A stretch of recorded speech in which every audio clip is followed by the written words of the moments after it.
Hey, what's up, y'all? My name's Luce Bennett. I'm a filmmaker and videographer based in North Carolina. Today, I am reacting to Still Here, League of Legends 2024 cinematic.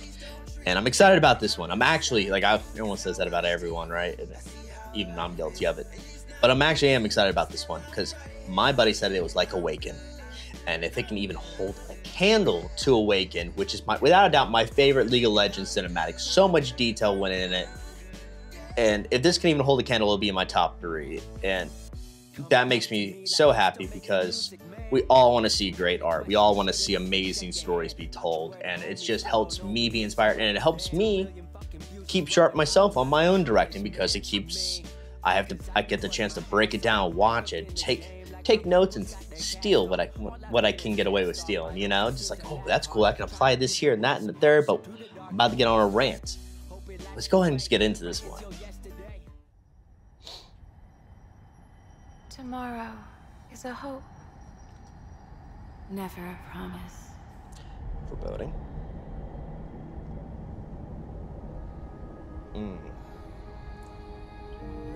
Ooh. Oh yeah, 16 seconds in, I'm already pausing. Don't you love it already? But I gotta talk about it. First, that establishing shot, looking down, it showcase the area where we're character, the warrior here is. It just establishes the location, sets the standard as everyone's closing in. You know, everything's closing in on the main character here. But I really want to pause right here because I like this framing. You know, we have like 2, 3, 4, a set amount of those other bad guys in the background, and we got 2 in the foreground, and it's creating a frame within a frame.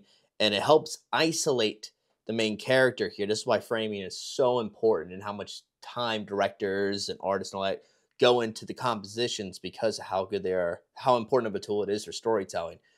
But you can see how the he only takes up probably about 8%, 6 to 8% of the screen, whereas the bad guys encompasses everything. That shows how helpless of a situation our character is in, besides the fact he's just laying the ground. It just helps bring the stakes up and helps convey the story visually.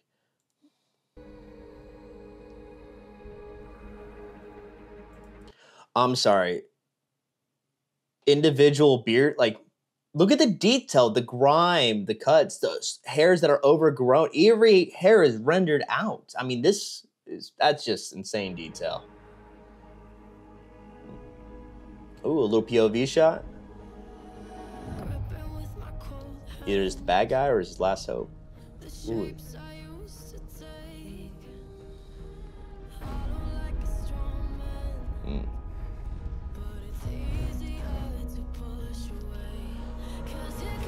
Ooh. All right. This is gorgeous.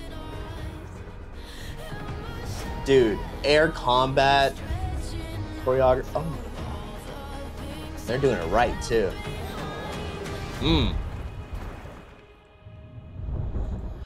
I love the juxtaposition because we got these 2 angels here. We got white and purple. I'm assuming they're angels. Watch them just be bird people. I'm not sure, but this is obviously has a lot of biblical subtext, or at least a lot of biblical inspiration to the design of the characters. We got a demon, 2 angels, and they ascend from the battlefield. They ascend from hell to go up and fight the demon, just to get knocked back down to reality.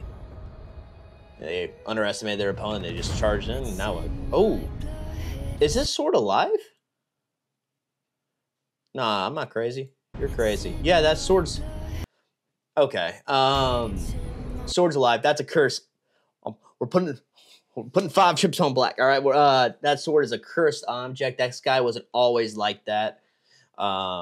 He's not like a race of demons. He was somebody converted into that. That sword consumes souls and corrupts people, and now he has a symbiotic relationship with it. I bet him money that's what his story is. I mean, look at him. There is no way this guy is just a straight up plain bad. He is a tragic character. This is your Lucifer archetype right here. This guy has issues. And I love the framing here. Cause boom, the backlight, and then the horde coming in behind him. Song's pretty good too.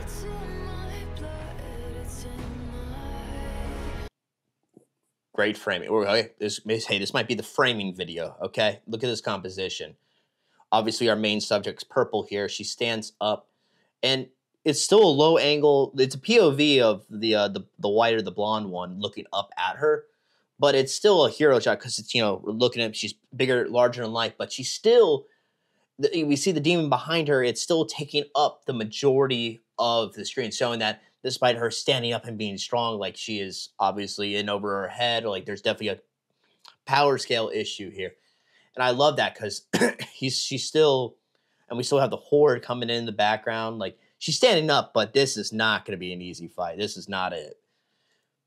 And I love the sword in the foreground. I know it's her POV and the sword just landed there, but it could also it's a great way, one, to keep the shot interesting as we push in, but also, and for framing reasons, but also it's the added detail of like the fight's still there. I gotta get the sword. I gotta get into there because I need to bring that. I gotta bring myself, aka the sword, to the fight.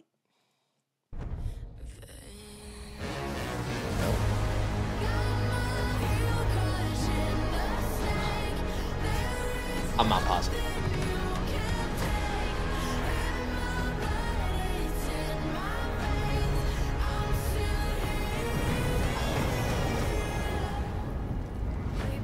All right, that's transition to another scene.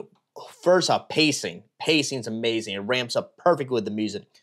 First, with the introduction to the demon, it lines up so great. Which you should do for every music video is line it up with the song. But sets the stakes. That's a demon. This fight's real. And I love how they failed in the sky because I feel like they just jumped in. There wasn't a lot of teamwork. And I think that's kind of the message behind this little story here. God, they did the aerial combat so well.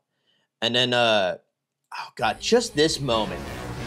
Just ramp it up. We got magic chains coming out the ground. Boom. Screaming.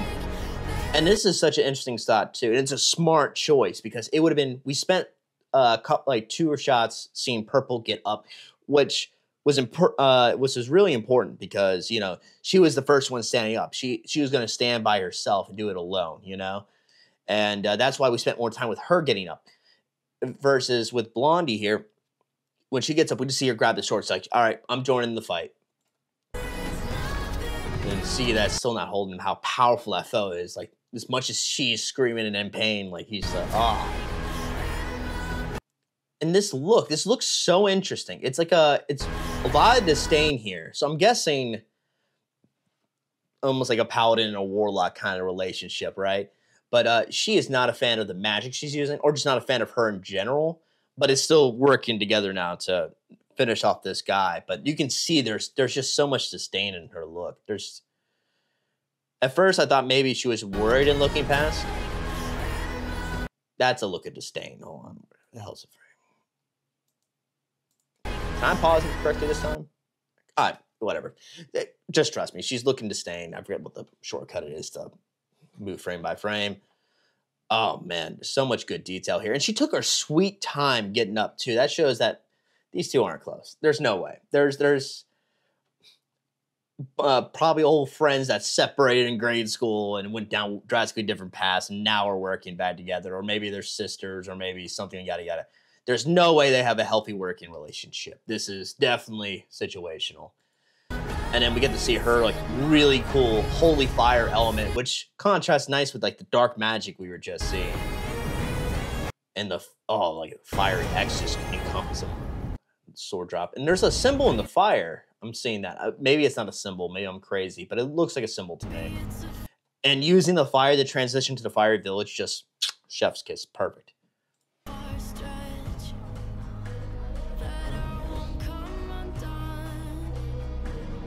Got some bandits.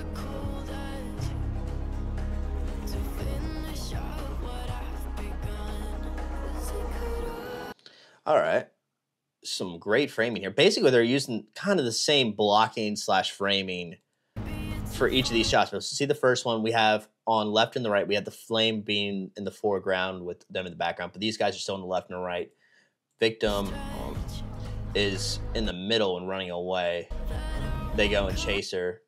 So we had almost like a double frame within a frame. But now we have the same frame, but here's what's important about this composition. See, there's a lot of detail in these guys, and they're taking up a lot of screen space. So that's a good showcasing of the power dynamic between this lady and the two bandits.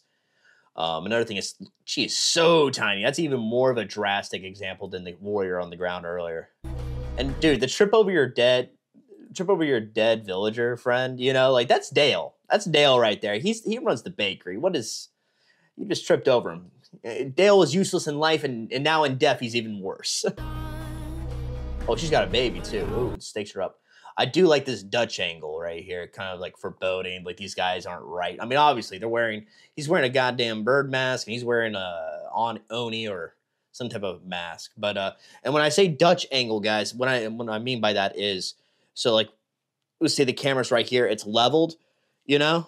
So, but if let's say we just take it and we just tilt it a little bit, either way, in a certain degree. Now that's what degree the Dutch is, but that's what it means. The Dutch just means the camera's off a little bit. It's a great way to show something's wrong or something's off for the characters with a Dutch angle, or the situation's off. It's not leveled. It's all balanced. And then we come into the third frame by frame shot, which is much more interesting because now we're up high looking down. We're eye level versus ground level, so to show a difference in power dynamic. But also we lost detail in the two bandits right there. And whereas this old guy, the old sage guy right here, is bro, look at her face. He has in much detail. He's most well lit. First off, the lighting, amazing in this cinematic. It actually has already, in terms of lighting, it's already better than Awaken.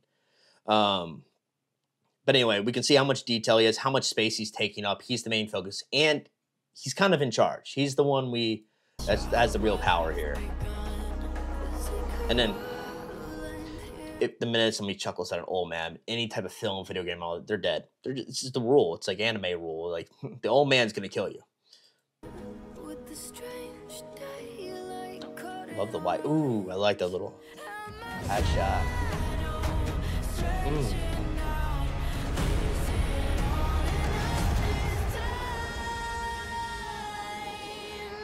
Oh, that's great. I love the hat tilt and the pacing and the use of the wide shots. It's very reminiscent of old samurai films and Western films. And it might sound weird to put those in the same category, but if you actually watch like old samurai films, old Western films used to get it from old samurai films, and then they would just trade back tropes because they were very similar, and to the point where Western and samurai films, I personally consider them almost the same genre and definitely under the same branch. They're very similar. They steal from each other so much. This every frame is very bad. Oh yeah, the choreography here is great. I like this stick breaking off his head. Still gets a kick in. Oh man, still got some bark. The pacing. Oh man. Okay, that's incredible because this is already just as good as just as good as Awaken, because in just a few shots, we just told this character's backstory. Wait a second. Oh, this is Yashul, right? Yashul? Yon? No, Yon? No, Yon's the brother. He's the spirit guy, right? This is the Wind Samurai, right? Oh, just like an old version of him. Oh, that's cool to age up a character like that.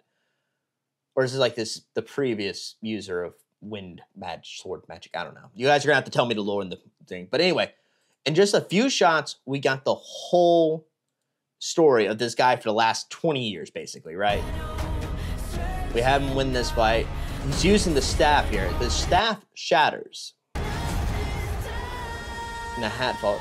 The peaceful sage isn't working, right? So the breaking of the staff represents like the peaceful life he's been leading up until now. Let me make sure my mic's on. Paranoid.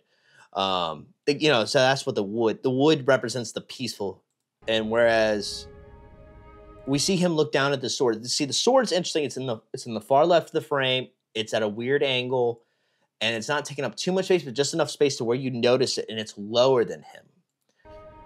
So when he drops the stick, showcasing, he's like, all right, this ain't gonna work. And he's moving past that. He's getting himself ready.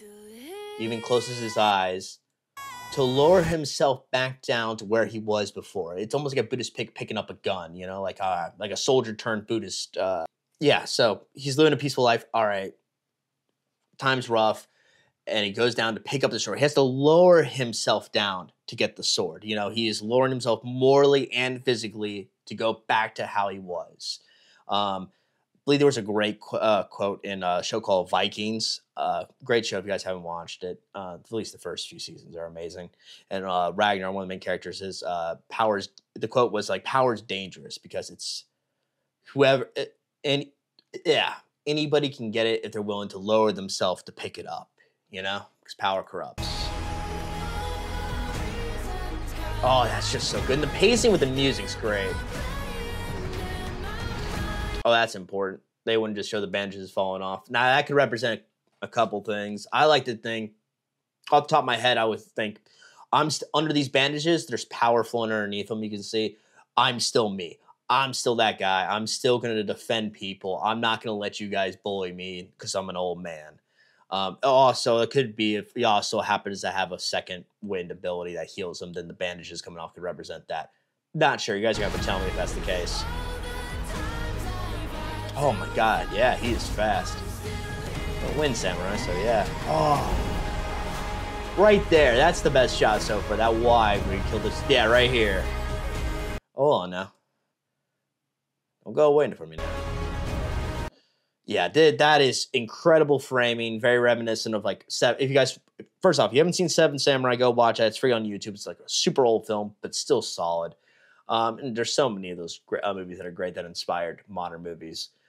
I may be wrong about like underneath. The bandages might represent his power because the wind is constantly around his left arm. So is it like his power sealed within him and the bandages are holding what little, almost like One for All from My Hero Academia, if you guys watch anime, like basically like holding on to the embers of my power for this one last bit. This is my last hoorah.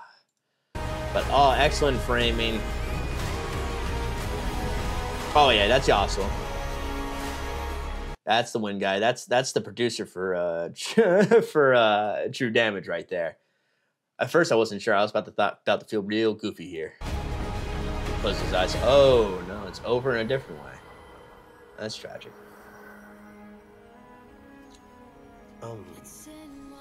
There's a symbol. I'm not crazy. What does that mean?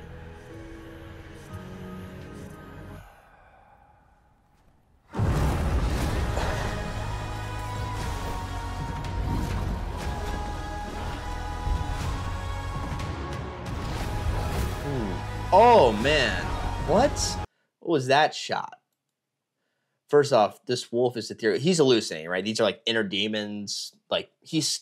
I'm gonna take a while. I guess he's still where he was before, at the very beginning, or is maybe this is him finding his way into the underworld. Who knows? So to see hallucination, inner demons, or something, because the way this character here is stalking. First off, it's a great look for the hunter. You know, elegance, precision, the grace there, but also like the hair flowing. It's very otherworldly, along with the ethereal wolf.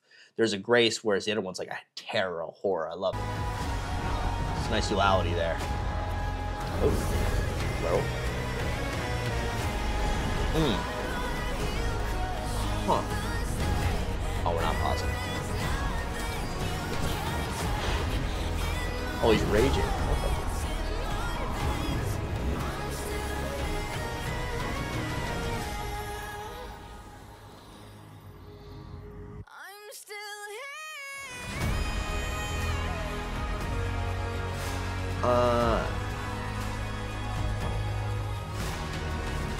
We're just gonna finish it up. Yeah, we'll just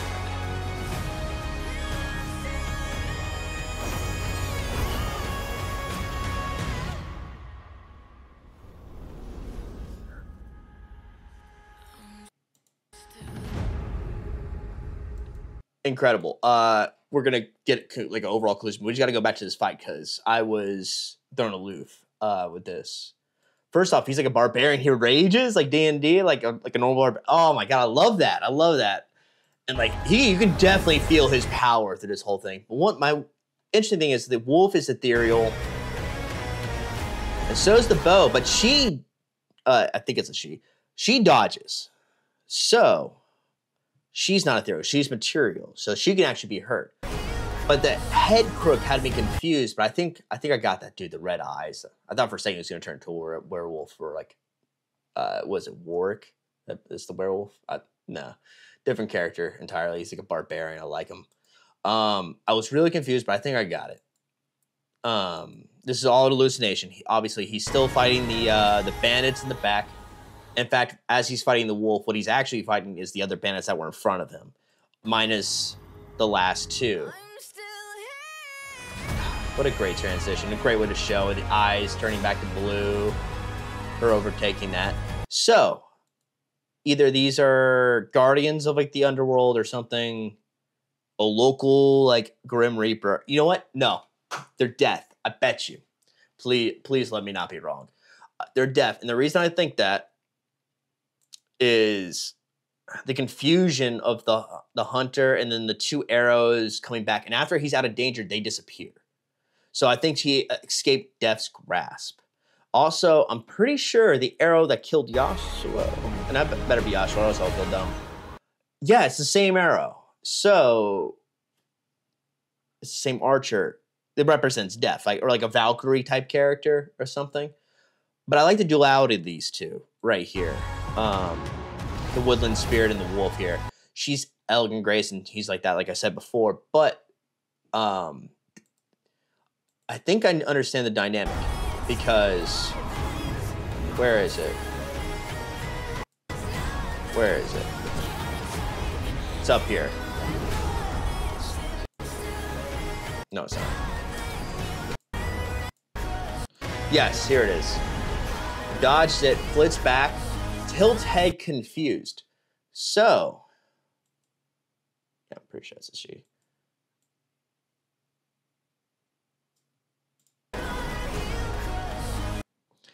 She represents, the wolf represents, it's ethereal, no matter how many times you hit it, it's going to come back. He represents the inevitability of death, that no matter what, death will come for you. There's no escape in it.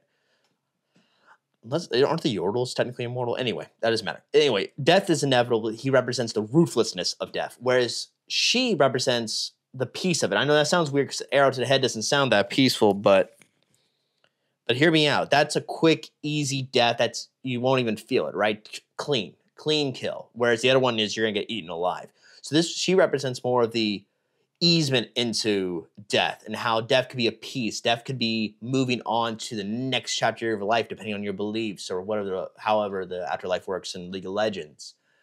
So I think that's the duality of them, right? And if they're not deaf, if they aren't the Grim Reapers or some version of death, I'm gonna feel real goofy. But guys, what was this? This is without a doubt the best one I've seen in a long time. And I'm not sure if I like it more than Awaken. I have to go back and watch Awaken now on my own time. But it's either tied with Awaken or just below. It's interchangeable. If it's above it, I have to go see Awaken and make that judgment. But guys, this is one of the best ones I've seen. Right now, it'd probably go this Awaken, maybe just a tiny bit more. I'd have to go. It could be nostalgic reasons. I'm saying Awaken, and then Little Left Field, Villains. I just loved that music video so much. It was just love the liminal space and the aesthetic and oh man. Anyway, let me stop rambling. This was incredible. Without a doubt, the best one I've seen in a long time. And honestly, it's the same. I got the same feeling from this that I got from Awaken, and I got from like pieces of movies that I feel always inspire me to go out and create, go out and write. You know, this is a great piece of art right here. And there's so much here. Like there's 3 solid stories here, you know. We have the angels. I think they're angels. If not, I'm going to feel real dumb. And what the angels represent, their whole bit, right, is I'm trying to find a damn frame with these guys. There we go. That'll work. I mean, her head's cut off. You know, the angels, their whole story is teamwork, standing together for the fight because they were very much separate, doing like running head gun and just trying to winging it before winging it. Get that one for free, folks. You know, but they work together at the end and finally defeat the demon, right? And the samurai story here, you know, first off, it's you're never not able to help, you know?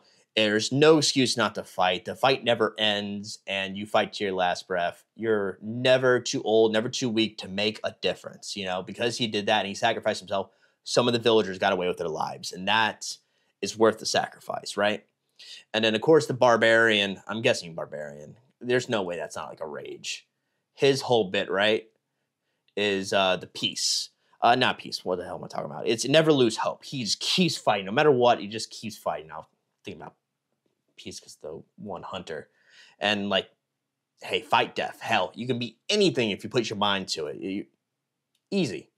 I also love the dynamic between these two because obviously she came searching for him. I'm not sure if there's like a war or something going on here. You guys got to tell me because I feel like this side story is the most interesting.